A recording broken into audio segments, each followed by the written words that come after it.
Africa জনসংখ্যা এবং আয়তনের দিক থেকে পৃথিবীর দ্বিতীয় বৃহত্তম মহাদেশ, যা এশিয়া মহাদেশের পরে স্থান দখল করে আছে। আজকে আমরা কথা বলবো পৃথিবীর এই জায়গায় অবস্থিত আফ্রিকা মহাদেশ সম্পর্কে। আমরা দেখতে পাচ্ছি এটা একটা পৃথিবী, আর আমি যে লাল দাগ দিচ্ছি এটা হচ্ছে আফ্রিকা মহাদেশের একটি জিওগ্রাফি। এখন আফ্রিকা মহাদেশের জীবনযাত্রার মান কেমন, তাদের দেশের অর্থনীতি কেমন, বা তাদের দেশের অর্থনীতিটা কিসের উপর নির্ভরশীল, এভরিথিং বিষয়ে জানবো। প্রথমে আসছে দেশ ও জনসংখ্যা। আমরা জানি যে এই দেশের জনসংখ্যা বা দেশটা কেমন। প্রায় 54টি স্বাধীন দেশ রয়েছে আফ্রিকা মহাদেশে। ওই যে ওখানে আফ্রিকা মহাদেশের পুরো চিত্র তুলে ধরা হয়েছে। আয়তন এবং জনসংখ্যার সবচেয়ে বড় দেশ হচ্ছে আলজেরিয়া। কোথায় আলজেরিয়া? আমি একটু দাগ দিয়ে আপনাদেরকে দেখাই, তাহলে বুঝতে সুবিধা হবে। এইটা হচ্ছে আলজেরিয়া। যদিও জিওগ্রাফিটা পারফেক্টলি বোঝা যাচ্ছে না, বাট লাল অংশটুকু যে ঘিরেছি এটা হচ্ছে আলজেরিয়া, যেটা আফ্রিকার সবচেয়ে জনসংখ্যা এবং আয়তনের দিক থেকে বড়। এই মহাদেশটিতে টোটাল 100 কোটি, কত কোটি? 100 কোটিরও বেশি জনসংখ্যা বাস করে, মানে অনেক সো মেনি পিপলস বাস করে।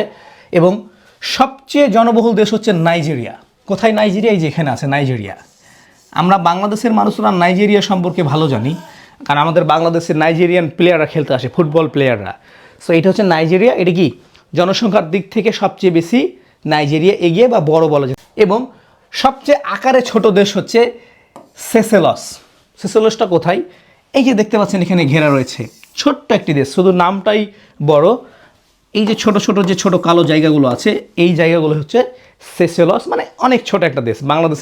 বাংলাদেশের একটা বিভাগের সমান হচ্ছে দেশ হচ্ছে এই সেসেলস দেশ। সো এখন আমরা এই দেশের খনিজ সম্পদ ও অর্থনীতি সম্পর্কে জানবো। আফ্রিকা মহাদেশের খনিজ তেল কি?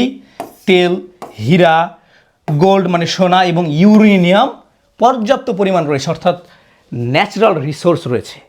পৃথিবীর সবচেয়ে বেশি ন্যাচারাল রিসোর্স রয়েছে কোথায়? আফ্রিকা মহাদেশে। এবং এই আফ্রিকা মহাদেশের অর্থনৈতিকভাবে নাইজেরিয়া কোন দেশ? এই যে নাইজেরিয়ার এখানে চিত্র ধরেছি, নাইজেরিয়া। ওকে, নাইজেরিয়া মহাদেশের অন্যতম বৃহত্তম অর্থনীতি, যা মূলত তেল রপ্তানির উপর নির্ভরশীল। কিসের উপর?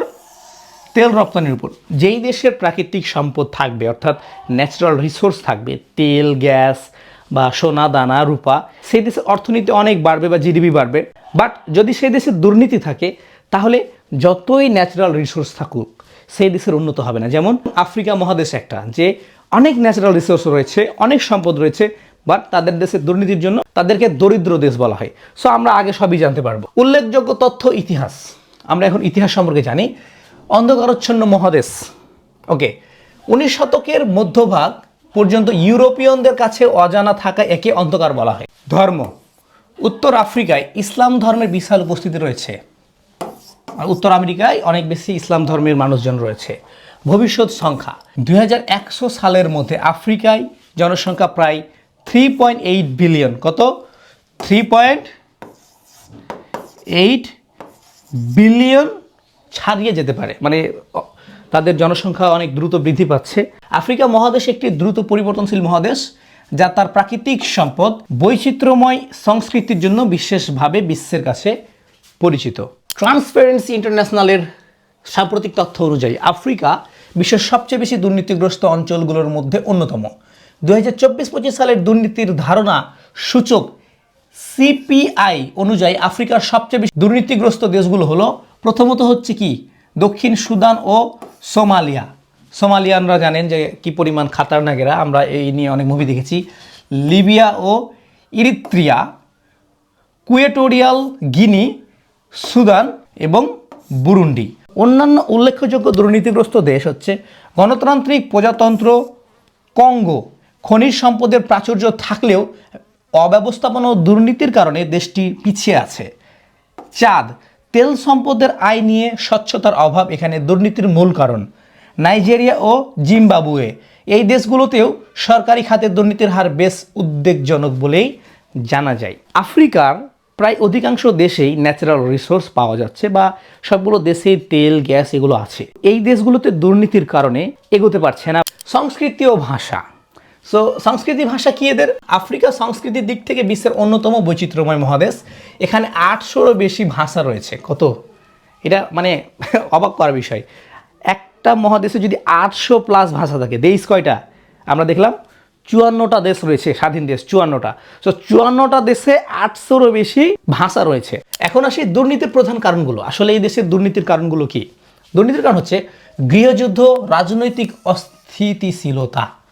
সোমালিয়া ও দক্ষিণ সুদানের মতো দেশে দীর্ঘস্থায়ী যুদ্ধ বিচার ব্যবস্থাকে ধ্বংস করে দিয়েছে। কোথায় কোথায়?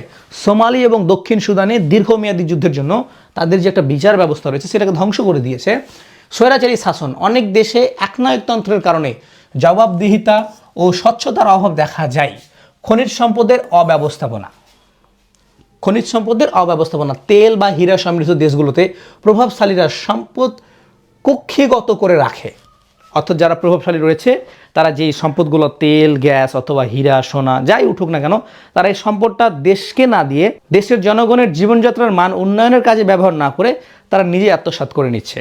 যার ফলে এই আফ্রিকা মহাদেশে এত ন্যাচারাল রিসোর্স থাকার পরেও তারা গরিব।